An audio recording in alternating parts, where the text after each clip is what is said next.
सुदूरपश्चिम प्रदेशको विकासप्रति समर्पित दिनेश एफएम 93.8 मेगाहर्जसँगै दिनेश खबरको फेसबुक पेज, अनलाइन मोबाइलमा समेत एकैसाथ प्रसारण भइरहेको बिहान 6:30 बजेको दिनेश खबरबाट महेश बडीको नमस्कार।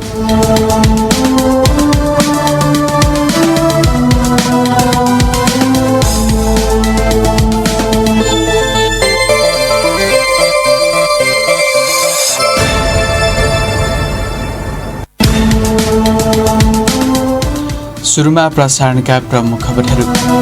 टिकापुर घटना सम्बन्धी मुद्दा खारेज गर्ने सरकारको निर्णय, नागरिक उन्मुक्ति पार्टीद्वारा धन्यवाद ज्ञापन। डाक्टर केसीले धनगढीमा थालेको सत्याग्रहमा नागरिक समाजको सहयोग न्यून, स्वास्थ्यमा समस्या देखिएका डाक्टर केसी अस्पताल भर्ना, सरकारी पक्षबाट बैठक समेत भएन। सुदूरपश्चिमका पहाडी 2 जिल्लाको हवाई सेवा 4 महिनादेखि बन्द, नेपाल वायु सेवा निगम यात्रु नभएको बहाना बनाउँदै दशैंको समयमा यात्रुलाई शास्ति हुने। र सुदूरपश्चिमका नदीहरूको जलस्तर बढ्ने, सतर्कता अपनाउन मौसम पूर्वानुमान महाशाखाको आग्रह। दिनेश खबर अब विस्तारमा। सरकारले टिकापुर घटना सम्बन्धी मुद्दा खारेज गर्ने निर्णय गरेको छ। भदौ 27 गते बसेको मन्त्री परिषद बैठकले टिकापुर घटना सम्बन्धमा कानून संशोधन गरी मुद्दा खारेज गर्ने निर्णय गरेको हो। सरकारले टिकापुर घटना सम्बन्धी मुद्दाको खारेजी प्रक्रिया अगाडि बढाउन गृह मन्त्रालयलाई निर्देशन समेत दिएको छ। मन्त्री परिषदको बैठकबाट राजनीतिक निर्णय गरी प्रशासनिक एवं अर्थ न्यायिक प्रकृतिका मुद्दाहरूलाई यथाशीघ्र फर्च्यौट गर्न र कानूनसँग अन्तर्विरोध राख्ने मुद्दाको हकमा कानूनी व्यवस्था वा कानून संशोधन गरी मुद्दा खारेज गर्ने मन्त्री परिषदको निर्णयमा उल्लेख छ। टिकापुर घटना सम्बन्धी आरोपितहरूको मुद्दा प्रक्रिया मिलाएर फिर्ता लिने मन्त्री परिषदले निर्णय गरेको एक मन्त्रीले बताएका छन्। सोही विषयमा सहकर्मी रोशन भट्टले नागरिक उन्मुक्ति पार्टीका अध्यक्ष रञ्जिता श्रेष्ठसँग कुराकानी गरेका छन्। निर्दोष भनेर जुन अहिले सरकारले मुद्दा खारेज गर्ने, मुद्दा फिर्ता लिने, मुद्दा खारेज गर्ने यो चाहिँ राजनीतिक मुद्दा हो भनेर अहिले गरिसकेको छ। र यो घटना घटेको 7 वर्ष पश्चात धेरै ढिला भयो होइन। योभन्दा अगाडि नै गर्नुपर्ने निर्णय चाहिँ अहिले आएर गरिएको छ। अब त्यसमा नै सरकारले यसलाई सकारात्मक रूपमा लिइदिनु भयो। त्यसमा चाहिँ हामी एकदमै खुसी नै छौँ। तर पनि ढिला भएकोमा त जुन हामीले जे जति पनि गुमायौँ होइन, त्यो ढिला त भएको नै छ। तर पनि सकारात्मक रूपमा सरकारले यो जुन निर्णय गर्यो त्यसलाई चाहिँ भन्न चाहन्छु म। यो निर्णय आइसकेपछि अब प्रोसेस चाहिँ के हुन्छ? तपाईँहरूले जानकारी पाए अनुसार यो कानुनी प्रक्रिया पूरा गरेर टुङ्गोमा पुगाउनको लागि कति टाइम लाग्ला? जानकारी पाए अनुसार चाहिँ अब छिटै नै भन्ने छ र हामी आशावादी पनि छौँ। जसरी आज जुन यो निर्णय सार्वजनिक भएको छ, निर्णय गरियो भनेर यसरी नै छिटोभन्दा छिटो चाहिँ सरकारबाट यो निर्णय पारित भएर उहाँहरू सम्पूर्ण मुद्दा खारिज हुन्छ र मुद्दा खारिज भएर सम्पूर्ण जेलबन्दीहरू जुन राजबन्दीहरू कारागारमा हुनुहुन्छ उहाँहरू रिहाई हुनुका साथै जसलाई मुद्दा लागेको छ त्यो मुद्दा पनि खारिज हुन्छ छिटै नै भन्ने आशामा पनि हामी छौँ। जस्तो विगतमा तपाईँका मुद्दाहरू मोर्चा मार्फत अगाडि आउँथ्यो, अहिले पार्टी नै दर्ता गरेर कैलालीमा त पहिलो पार्टीको रूपमा उदाइसक्नु भएको छ। आगामी दिनमा तपाईँहरूका रणनीतिहरू, योजनाहरू के छन्? कसरी बढ्नुहुन्छ अब अगाडि? पक्कै पनि आगामी दिनमा पनि हाम्रा रणनीतिहरू छन्, योजनाहरू छन्। जसरी स्थानीय तहको चुनावमा हामीले आफ्ना रणनीतिहरू प्रस्तुत गर्दै 4 पालिका जितेका थियौँ र अहिले हामी यो संघीय चुनावमा प्रतिनिधि सभाको चुनावमा पनि हामी राष्ट्रिय पार्टी बन्ने होडमा छौँ। राष्ट्रिय पार्टी बन्नको लागि अगाडि बढिरहेका छौँ होइन। हामी आफ्ना रणनीतिहरू प्रस्तुत गर्दै जनतामा, सम्पूर्ण राज्यका हामी सम्पूर्ण देशभरिका जनताहरूमा हामी पुगिरहेका छौँ। प्रतिनिधि सभाको चुनावलाई लक्षित गर्दै जस्तै स्थानीय तहको चुनावमा हामीले आफ्ना विभिन्न कुराहरू जनतामा राखेर अगाडि बढेका थियौँ। हाम्रा रणनीतिहरू छन्। यस अगाडिको भिन्न परिस्थितिमा पनि रेशम चौधरीले कैलाली 1बाट निर्वाचन जित्नु भएको थियो। अब आउने चुनावमा चाहिँ उहाँको तयारी कुन ठाउँबाट छ? कहाँबाट लड्नुहुन्छ? के छ प्लानिङ? 14 सालको चुनावमा उहाँले कैलाली क्षेत्र नम्बर 1बाट चुनाव जित्नु भएको थियो र अहिले चाहिँ उहाँले बर्दियाको क्षेत्र नम्बर 2बाट नै आफ्नो उम्मेदवारी घोषणा पनि गरिसक्नु भएको हुँदा बर्दिया क्षेत्र नम्बर 2बाट चाहिँ अहिले उहाँ चुनाव लड्ने तयारीमा हुनुहुन्छ। उनी थिए नागरिक उन्मुक्ति पार्टीका अध्यक्ष रञ्जिता श्रेष्ठ सहकर्मी रोशन भट्टसँग कुराकानी गर्दै।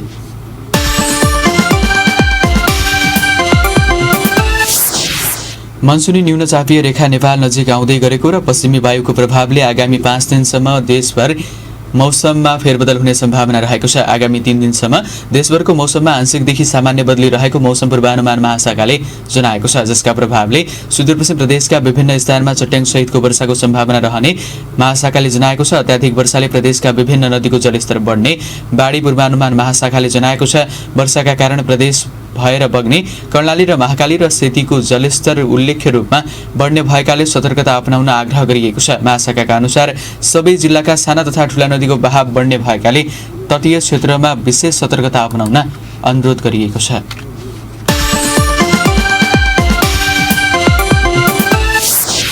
कैलालीमा डेङ्गु रोगबाट बिरामी हुनेको संख्या 132 पुगेको छ। चालु आर्थिक वर्षको 2 महिनाको अवधिमा सो संख्या डेङ्गुका बिरामी फेला परेका हुन्।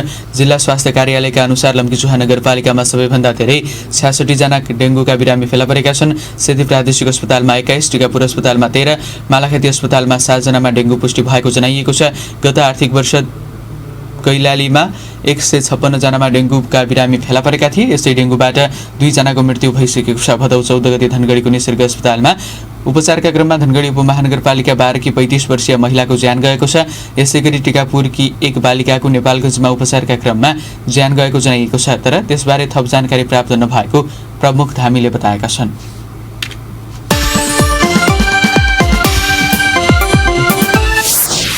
कैलालीको धनगढीबाट भन्सार चलेर ल्याइएको 22 बोरा चिनी बरामद भएको छ। बुधबार राति 9 बजे धनगढी उपमहानगरपालिका 9 बङ्गारा कटानबाट उक्त चिनी र 3 पेटी चकलेट बरामद भएको जिल्ला प्रहरी कार्यालय कैलालीले जनाएको छ।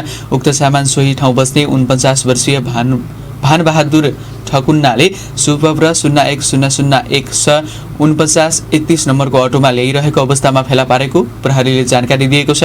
उक्त अटो चालक र बरामद भएको सामान नियन्त्रणमा लिएर आवश्यक कारबाहीका लागि जिल्ला भन्सार कार्यालय पठाइएको कैलाली प्रहरीका प्रवक्ता डीएसपी वेद प्रकाश जोशीले बताएका छन्।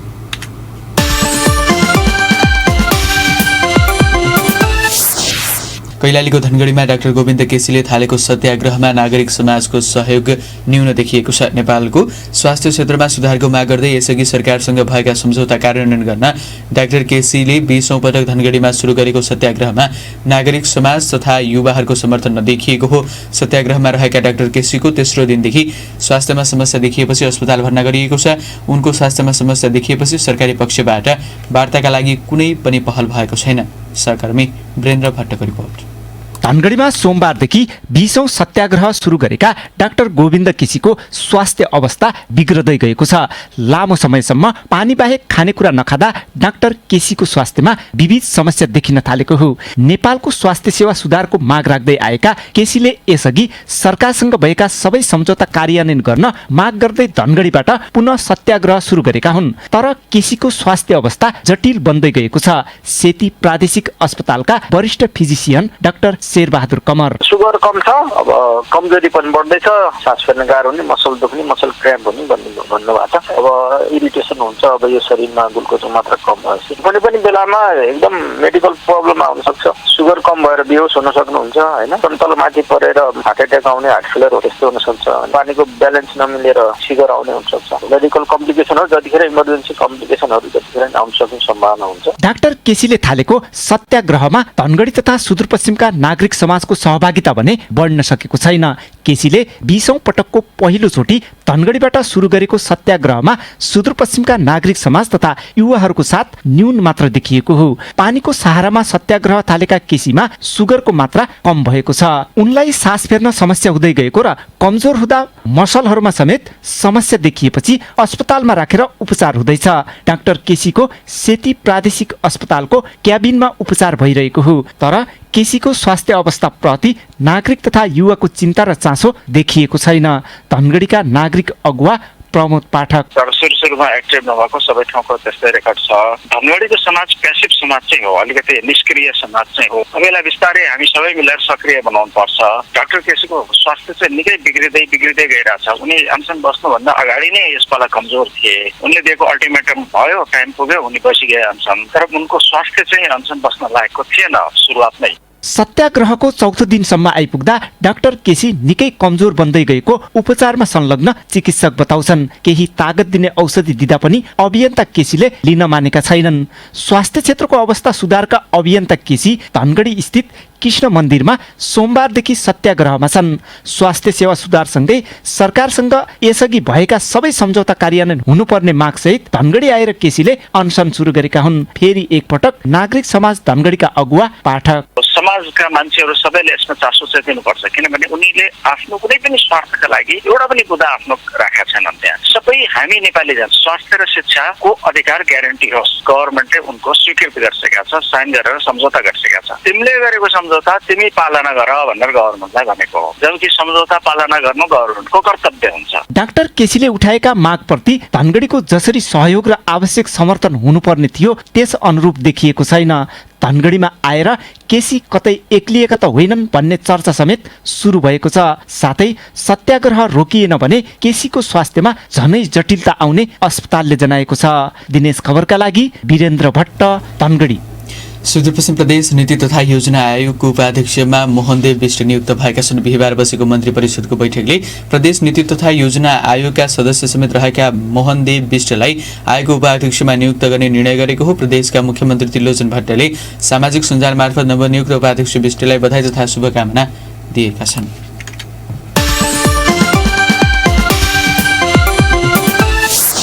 धनगढीको समयजी स्टोरमा करछलीको आशंकामा छापा हानेर आन्तरिक राजस्व कार्यालयले छानबिन गरिरहेको छ। कार्यालयको टोलीले बुधबार छापा हानेर स्टकमा राखिएको सामानको विवरण सङ्कलन गरेको जनाएको छ। आन्तरिक राजस्व कार्यालयका सूचना अधिकारी दुर्गाप्रसाद पौडेलका अनुसार समयजी स्टोरमा गोदाममा भण्डार गरेर राखेको सबै सामानको विस्तृत विवरण सङ्कलन गर्न काम पुरा भइसकेको छ। अब समयजी स्टोरले राजस्व कार्यालयले बुझाएको स्टकको विवरणसँग गोदाममा छापा हानेर आफैले सङ्कलन गरेको राजस्वको विवरण भिडाउने काम भइरहेको जनाएको छ। समयजी स्टोरले कार्यालयमा बुझाएको कागजपत्र अनुसार सङ्कलन गरिएको विवरण भिडाएपछि मूल्याङ्कन गरिनेछ। त्यसपछि मात्रै के कति मूल्यको फरक रहेछ भन्ने कुरा खुल्नेछ। यस्तै राजस्व कार्यालयको दाबी अनुसार समयजी स्टोरले करछली गरे नगरेको कुरा पनि मूल्याङ्कनपछि मात्र थाहा हुनेछ।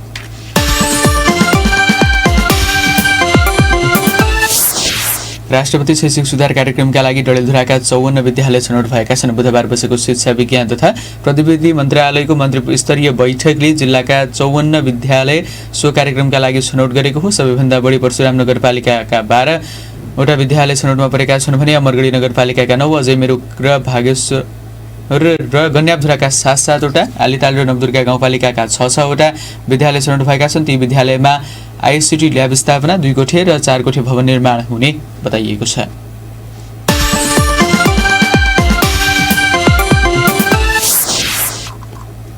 सुदूरपश्चिम प्रदेशका 2 पहाडी जिल्लाको हवाई सेवा 4 महिनादेखि बन्द रहेको छ। नेपाल वायु सेवा निगम र समिट एयरले पहाडी 2 जिल्लाको हवाई सेवा बन्द गरेका हुन्। धनगढी र नेपालगञ्जबाट डोटी तथा बैतडीमा हवाई सेवा सुचारू भएकोमा 4 महिनादेखि बन्द भएको हो। नेपाल वायु सेवा निगम र समिट एयरले यात्रा डोटी र बैतडीबाट यात्रु नपाएको बहाना बनाएका हुन्। पहाडी जिल्लामा विमानस्थल भए पनि हवाई सेवा बन्द भएपछि यात्रुलाई समस्या भएको छ। दशैंको समयमा पनि हवाई सेवा सुचारू नभए झनै समस्या हुने देखिएको छ। सहकर्मी कमल साउदको रिपोर्ट।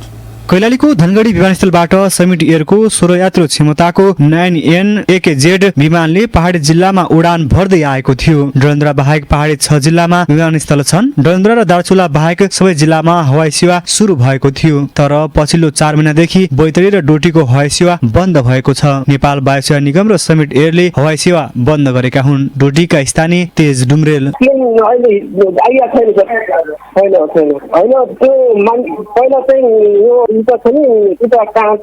जनसङ्ख्या दुर्घटना पर्यो नि त्यहाँको प्रभाव यात्रा पनि पर्यो होइन।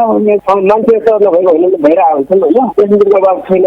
त्यस्तो मान्छे इन्ट्रेस्टेड यो प्लेनको लागि त्यस्तो छैन। अब किराले हो आफूले बुझेर हामी मर्कामा पढेका छौँ। अब जस्तै तिहारको मुखमा पनि प्लेन सञ्चालन भइदियो भने राम्रो हुन्थ्यो। मान्छे यता तलको माथि माथिको तल होइन। यात्रुको संख्या घटेको कारण देखाउँदै नेपाल वायु सेवा निगम र समिट एयरले उडान बन्द गरेका हुन्। संस्कृति पर्यटन तथा नागरिक उड्डयन मन्त्रालयले सुदूरपश्चिमका विमानस्थलबाट नियमित उडान भर्न भने पनि विमान कम्पनीहरूले बहाना बनाउँदै आएका छन्। समिट एयरले बैतडी र डोटीमा सातामा 1 दिन उडान भर्ने तालिका बनाएको थियो, तर उक्त तालिका कार्यान्वयन नभएको हो। समिट एयरका प्रतिनिधि सिनेश राज शाही तत्काललाई चाहिँ अहिले अरू जिल्लाहरूमा छैन सर। अब मेन भनेको हजुरको डोटी र बैतडी भनौँ न, डोटी र बैतडी बाहेक अरू जिल्लाहरू सबैमा छ सर।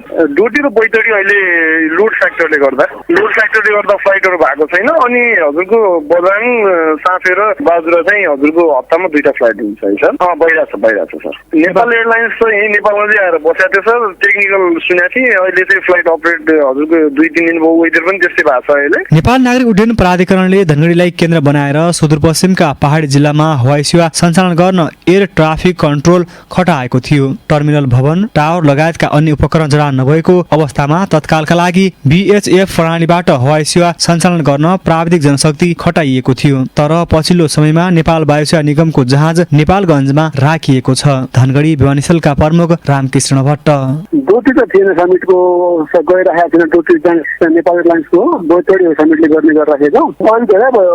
यो 3-4 महिना भइसक्यो फ्लाइट नभएको त्यतिर। नेपाल एयरलाइन्सको पनि पेसेन्जरै छैन भन्छ, त्यति खासै भइरहेको छैन।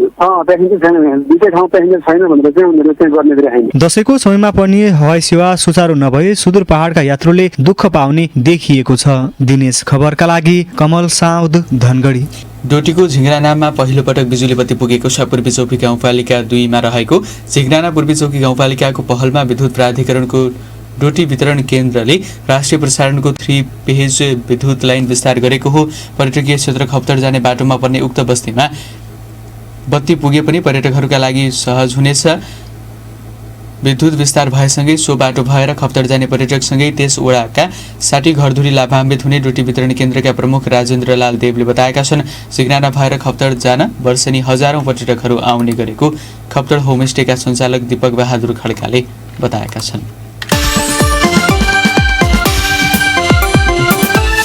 बैतडीको सुन्नाया गाउँपालिकाले अध्यापन अनुमति पत्र लाइसेन्स नभएका शिक्षकहरूलाई अवकाश दिने भएको छ। गाउँपालिकाले बिहिबार एक सूचना जारी गर्दै गाउँपालिकाको यही भदौ 24 गते बसेको बैठकको निर्णय अनुसार लाइसेन्स नभएका शिक्षकहरूलाई अवकाश दिने जनाएको हो। सूचनामा गाउँपालिका अन्तर्गत सञ्चालित सामुदायिक विद्यालयहरूमा कार्यरत अध्यापन अनुमति पत्र नभएका शिक्षकहरूलाई आगामी असोज 1 गतेदेखि अवकाश दिइने निर्णय भएको उल्लेख गरिएको छ। लाइसेन्स नभएका शिक्षकहरूलाई अवकाश दिएको बारेमा 3 दिनभित्र पालिकालाई जानकारी गराउन समेत भनिएको छ।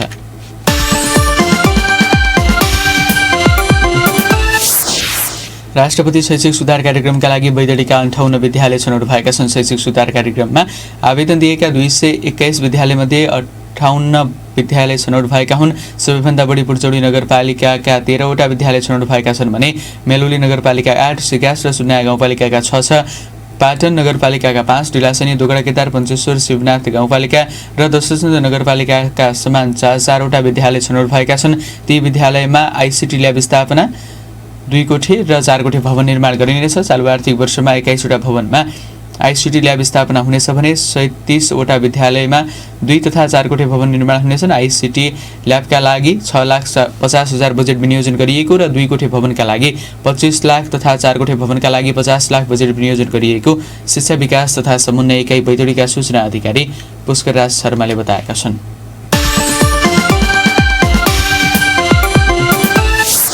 बाजुरामा शुक्रबारदेखि दोस्रो चरणको फाइजर खोप लगाइने भएको छ। जिल्ला स्वास्थ्य कार्यालय बाजुराले भाद्र 31 गतेदेखि असोज 2 गतेसम्म दोस्रो चरणको फाइजर खोप लगाउने भएको हो। जिल्लाका 5 देखि 11 वर्षसम्मका करिब 19,171 जना बालबालिकालाई दोस्रो चरणको फाइजर खोप लगाइने जिल्ला स्वास्थ्य कार्यालय बाजुराका प्रमुख महेश चन्दले बताएका छन्। बालिकाहरूलाई नजिकको पाएक पर्ने खोप केन्द्र वा विद्यालयमा गएर खोप लगाउन स्वास्थ्य कार्यालयले आग्रह गरेको छ।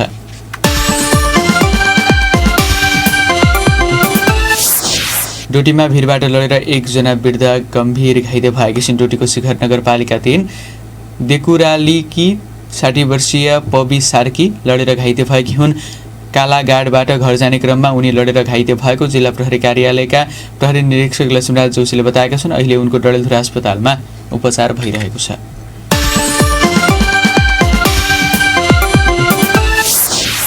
र अन्तर्राष्ट्रिय सुदूरपश्चिम सामुदायिक अस्पतालले सिद्धार्थ बैंकका सेवाग्राहीलाई स्वास्थ्य सेवामा छुट दिने भएको छ। अस्पताल र बैंक बीच छुट सेवा प्रदानका लागि सम्झौता भएको हो। बैंकका ग्राहकहरूले अस्पतालले दिने स्वास्थ्य सेवामा 10% छुट पाउने बैंकका कर्मचारी दीपकराज जोशीले बताएका छन्। अस्पतालले ओपीडी सेवा, bed charge, cabin charge, pharmacy, lab test, ICU, minor तथा मेजर अपरेसन, इसिजी र यूएससीजी लगायत स्वास्थ्य सेवामा 10% छुट दिइने बताएको छ। प्रसारणको अन्त्यमा प्रमुख खबरका शीर्षकहरू पुनः एकपटक। टिकापुर घटना सम्बन्धी मुद्दा खारेज गर्ने सरकारको निर्णय, नागरिक अनुमतिद्वारा धन्यवाद ज्ञापन। डाक्टर केसीले धनगढीमा थालेको सत्याग्रहमा नागरिक समाजको सहयोग न्यून, स्वास्थ्यमा समस्या देखिएका डाक्टर केसी अस्पताल भर्ना, सरकारी पक्षबाट बैठक समेत भएन। सुदूरपश्चिमका पहाडी 2 जिल्लाको हवाई सेवा 4 महिनादेखि बन्द, नेपाल वायु सेवा निगम यात्रु नभएको बहाना बनाउँदै देशको दशैंको समयमा यात्रुलाई शास्ति हुने र सुदूरपश्चिमका नदीहरूको जलस्तर बढ्ने, सतर्कता अपनाउन मौसम पूर्वानुमान महाशाखाको आग्रह।